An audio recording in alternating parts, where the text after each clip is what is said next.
Happy mother's day. मातृ दिवस, माँ के निमित्त जो ये आज का विशेष दिन है।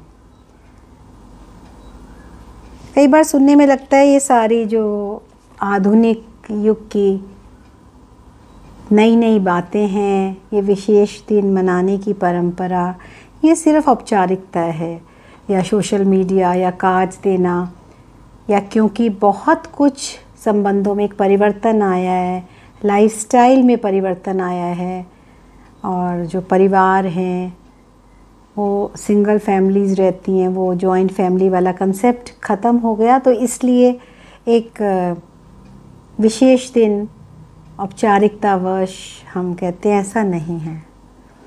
देखा जाए तो ये जो विशेष संबंधों को, विशेष दिनों को, विशेष त्योहारों को मनाने की जो परंपरा है, रीति है, रिवाज है, ये बहुत खूबसूरत है।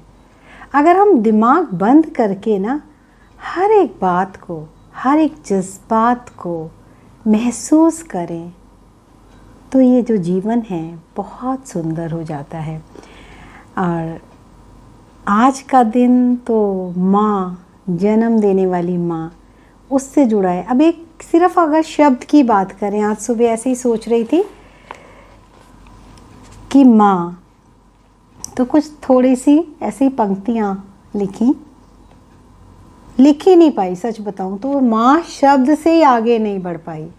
माँ अपने में समेटे मेरा पूरा जहां, माँ जिसकी याद होने नहीं देती कभी तन्हा, माँ जिन्होंने सिखाई सत्य की राह, माँ जिसके समान दूसरा है कहाँ, माँ जिस शब्द को बोल देने से आलोकित हो जाते हैं दोनों जहां, माँ तुझसे बढ़कर दूजा और कहाँ। तो ये जो माँ शब्द है, इसको बोलते ही एक अंदर हल्कापन कहें और उस हल्केपन में ही एक भरपूरता भी, दोनों चीज़ें आ जाती हैं। क्योंकि जन्म देने वाली माँ, कई बार हम परमात्मा से तुलना करते हैं, कभी कहते हैं तुम ही हो माता, कि वो ईश्वर से बड़ा दर्जा है। बहुत सारी कथाएं हैं। अगर सोशल मीडिया की बात करें तो आजकल कनेक्टिविटी का आधार भी वही है। तो ऐसा नहीं है कि अगर हम आपस में कुछ एक्सपीरियंस बांटते हैं, कहते हैं, तो ये जो परिवर्तन आया है उससे फ़र्क नहीं पड़ता दोस्तों। अगर हम दिल से जुड़कर ये छोटी छोटी शेयरिंग सुनते हैं तो हमारे वो संस्कार जो कड़े हो गए हैं, जो बहुत प्रैक्टिकल हो गए हैं, जो संबंधों को सिर्फ एक अवसरवादिता या जब तक ज़रूरत है उसके आधार पर निभाते हैं, तो उनसे छुटकारा मिलता है। कहते हैं ना, संग से रंग चढ़ता है। तो अगर हम अच्छी बातों का संग करेंगे, अच्छी अच्छी शेयरिंग करेंगे, तो चाहे धीरे धीरे समाज में परिवर्तन आएगा। एक बार फिर से वो कहते हैं पूरा एक साइक्लिक है, तो पूरा जो परिवर्तन होगा ना वो बहुत खूबसूरत होगा और हमारे रिश्ते भी और ज़्यादा बेहतर होंगे। तो आज माँ के दिन बहुत विस्तार में अगर बात ना भी करें तो मैं व्यक्तिगत रूप से अपनी जन्म देने वाली जब माँ से जुड़ती हूँ तो कुछ ऐसा लगता है कि कहने को वो मेरे साथ नहीं है। बहुत समय हो गया, 20 साल हो गए, लेकिन वो ना होते हुए भी मेरे साथ हैं, मेरे अंग संग हैं। और किस तरह हैं वो शेयर करने में भी मुझे गर्व महसूस हो रहा है। आँख खुलने से लेके आँख बंद होने तक वो मेरे साथ हैं, क्योंकि उनसे ही जुड़ी मेरे जीवन की हर बात है, हर जज्बात है। मुझे जो अच्छा लगता है वो क्यों अच्छा लगता है, क्योंकि मेरी माँ के साथ जब मेरी पालना हो रही थी, मैं बड़ी हो रही थी, मैं उनको सुन नहीं रही थी, मैं उनको देख रही थी। उनका जो गुण, व्यवहार, शक्तियाँ और विशेष रूप से जो प्रकृति से प्यार था, प्रकृति के साथ उनका जो संबंध था, वो कैसे विरासत में मुझे मिला। तो आँख खुलते ही मैं अपना घर का ताला खोलने जाती हूँ और पूरा हरा भरा गार्डन, एक एक फूल पत्ता महकते हुए जब मैं उससे जुड़ती हूँ, गुड मॉर्निंग करती हूँ, तो वो माँ मेरे साथ होती है। वो ईश्वर की तब सच्चे मन से बिना पूजा पाठ किए अगरबत्ती जलाए पूजा अर्चना करती हूँ, उस परमात्मा से जुड़ जाती हूँ, उसको महसूस करती हूँ, तो वो माँ का सरल व्यवहार याद आता है, जिसने कभी इस तरह से पूजा पाठ, दिनचर्या, व्रत उपहार कभी नहीं किया, लेकिन हमेशा एक दिव्यता, एक रूहानियत उनके चेहरे पे रही। हमेशा सभी के लिए खुले मन से हंसकर मिलना, और अपने उस हद के परिवार में भी किस तरह वो बेहद दृष्टि से हर एक मेहमान को, चाहे वो सड़क पे चलने वाला, रोज आने वाला पोस्टमैन हो, सफाई कर्मचारी हो, कोई रिश्तेदार हो, वो कितने खुले दिल से मिलती थी, और सिर्फ मिलती नहीं थी, सभी के लिए आगे बढ़कर, चाहे वो आर्थिक दृष्टि से हो, दिल से हो, दुआओं से हो, सहयोग करती थी। तो ये जो बातें देखी और वो कब अपने में समाती गई। बहुत कुछ ऐसा है जो कहीं नहीं होना चाहिए, एक अच्छे संस्कार में गुस्सा नहीं होना चाहिए। तो बहुत खुशी है आज माँ के इस दिवस पर बताते हुए कि जो भी अच्छाइयाँ हैं वो माँ से मिली हैं, वो माँ की ही परछाई हैं। माँ मेरे साथ चल रही है उन अच्छाइयों में, वो मेरी प्रेरणा बनी। कब वो उदारता, प्यार, अपनत्व और उनमें जो एक सेवा भाव था, वो बहुत आसानी से हमारी बड़ी बड़ी गलतियों को क्षमा कर देती थी। मुझे एक भी इंसिडेंट याद नहीं है कभी हमने माँ से डांट खाई हो, पिटाई की तो बात ही छोड़ो। तो इतनी सरल, इतनी प्यार से, ममता से भरी हुई माँ मुझे मिली, तो इससे बड़ा सौभाग्य क्या होगा, जो आज चाहे फिज़िकल रूप में नहीं है, लेकिन सिर्फ वो ही वो मेरे साथ है। और माँ जब हम हॉस्टल में पढ़ते थे तो बहुत ही प्यारा उन्होंने मुझे देखो ऑटोग्राफ लिख के दिया था, और जिसका एक एक शब्द मेरे लिए मेरा जीवन है, प्रेरणा है, यही मेरा अध्यात्म है, यही मेरा भगवान है, और उसको मैं आज ज़रूर सुनाऊंगी। माँ ने कहा, तब मैं पढ़ रही थी शिमला में, तब मम्मी ने मुझे लिखा था कि विद्यार्थी जीवन में सुख, ऐश, आराम की चाहना करने वाले को विद्या हासिल नहीं होती। जीवन में मेहनत करने वाले को सुख कहाँ, अर्थात कड़ी मेहनत करने पर ही विद्या प्राप्त होती है। उपरोक्त लिखित मंत्र के आधार पर विद्यार्थी जीवन में मेहनत कर दिखाओ, कुछ बन जाने पर सब सुख स्वयं मिल जाएंगे।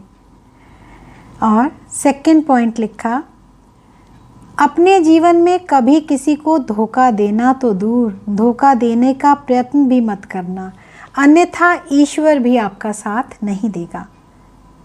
थर्ड, निर्मल, साफ, दयालु हृदय वाले व्यक्ति के साथ हर वक्त परमात्मा सहायक के रूप में खड़ा रहता है। ऐसे हर व्यक्ति को हमेशा सफलता मिलती है, ऐसा मेरा अपना अनुभव है। और फोर्थ, जिस बोल से अपना मन दुखता है, ऐसा बोल दूसरों से भी मत बोलो। हर काम करने से पहले प्रभु को याद कर बच्ची, हमेशा सफलता मिलती जाएगी। तुम्हारी माँ कृष्णा शर्मा। और माँ ने ये 1986 5 जनवरी 1986 को मुझे लिख के दिया ऑटोग्राफ, और इसकी हर एक बात, हर एक शब्द मेरे जीवन को, मेरे जीवन में आई हुई परिस्थितियों को बखूबी पार कराता है। और ये जो माँ की सरलता है, सादगी है, उसका एक और उदाहरण मैं दिखाती हूँ। ये मेरी कॉलेज दिनों की ऑटोग्राफ डायरी है। और मम्मी को इतना हमारा ध्यान रहता था कि अरे बच्चे पढ़ रहे होंगे, और हिल स्टेशन था शिमला तो नहीं जा पाती होगी, तो उन्होंने मुझे बहुत सारी टिकट्स बाय पोस्ट भेजी, देखिए कि, और पूरा वो साथ में भेजती थी, लेकिन मैंने उसको उसी समय अपनी ऑटोग्राफ बुक में डाल दिया। और उस समय कई बार वो किसी कोई चिट्ठी में वो कागज़ में छुपा के कोई एक आध नोट भी भेज देती थी, तब कि वो अलाउड नहीं था, तो मैंने उसको भी संभाल के आज तक रखा हुआ है। तो वैसे तो सब कुछ ही माँ का दिया हुआ है, जीवन, संस्कार, प्यार, हर भाव, हर वो अच्छी बात जो मुझे खुशी देती है, या जीवन में हर एक वो पल जिससे मेरा स्वाभिमान बढ़ा, हर एक बात, वो अध्यात्म का पथ, वो परमात्मा को एक्यूरेट जानना, वो परमात्मा को अपने साथ एक कंबाइंड स्वरूप में महसूस करना, वो सब माँ की सरलता से, सिंसियरिटी से अपने आप में महसूस किया। तो आज के दिन अपनी माँ नहीं, हर एक माँ को सलाम है। वो माँ ही है जिसने बताया कि ये जो माँ है ना, ये एक चेतना है, एक शब्द नहीं है, सिर्फ जन्म देने वाली माँ नहीं है। क्योंकि हमारा जो ये भारत देश है वो महान है, हमारी संस्कृति, हमारे वेद पुराण, वो सब हमें इस बात का एहसास दिलाते हैं कि हम कितने सौभाग्यशाली हैं। क्योंकि जब हम माँ की भी बात करते हैं दोस्तों और दिल से जुड़ते हैं, तो माँ वो चेतना, वो भावना, बात करें धरती माँ, इस धरती को जो सजा रही है वो प्रकृति, मदर नेचर। प्रकृति क्या है? माँ, जननी। धरती भी माँ, प्रकृति भी माँ, वो सारी शक्तियाँ भी माँ, दुर्गा शक्ति हो, हर शक्ति स्वरूपा माँ। अब बात करें देश की, तो हम क्या बोलते हैं? भारत माता। तो सभी की जय, इस भूमि की जय, इस प्रकृति की जय, इस चेतना की जय। और अगर हम बात करें इसको बेहद में, इस चेतना को समझें, इसकी गहराई में जाएं, आध्यात्म से जुड़ें, तो हम ये शरीर नहीं है, हम आत्मा हैं। और उस रूप में अगर हम इस चेतना को जागृत करें, इस माँ के स्वरूप में देखें, तो नर और नारी सभी में ये शक्ति है, ये गुण है। ये जो माता वाले गुण है ना, जो ममता, ये सभी में है। किसी में मर्ज हैं, ये मर्ज करने पड़ेंगे। तो इस तरह की भावना, चेतना को जागृत करने के लिए हमें अध्यात्म से जुड़ना है, अपने से जुड़ना है। और ये जो विशेष दिन है, इनकी जो समझ है, इनकी जो विशेषताएं हैं, उन्हें दिल से जुड़ना है, दिमाग से नहीं कि अरे मीडिया में बोल दिया, ये दिखावा है, ऐसा कुछ नहीं है। सच्चाई ये है, जो गुण शक्तियाँ हमारे अंदर होती हैं तो वो हमें सामने भी तब दिखाई देती हैं, तो हम उन्हें स्वीकार करते हैं। तो हमें अपने अंदर वो शक्ति, सामर्थ्य लाना है कि हम अपने को एक सही दृष्टि दें, दृष्टिकोण दें। सिर्फ शब्दों में वाहवाही नहीं, शब्दों में माँ की विशेषताओं को बताना, आभार प्रदर्शन करना, या अब जब हम स्वयं माँ बन गए हैं, बच्चे बड़े हो गए हैं, तो इस बात को समझना कि हमारे माता पिता ने या माँ ने किस तरह हमारा पालन पोषण किया, उन्हें कितनी मुश्किल आई, किस तरह उन्होंने पूरे घर को भी देखा। वो ठीक है कि अनुभव से वो और समझ आती है, लेकिन जब समझ आ जाती है तो क्या फिर भी शब्दों में ही रह जाए? नहीं, जिस पल समझ आई उसी समय परिवर्तन। और सबसे बड़ी देन जो माँ से मिली, और जो माँ का जो साथ है वो आज तक कैसे बना हुआ है, वो राज भी मैं आप सबको बताऊंगी। मेरी माँ जो सरलता की प्रतिमूर्ति, जिससे हमें हमेशा एक सच्चाई, सादगी, एक ट्रांसपेरेंसी, कभी हमने उनको तेरी मेरी इस तरह का परचिंतन, व्यर्थ चिंतन नहीं, एक छोटी सी दुनिया में अपने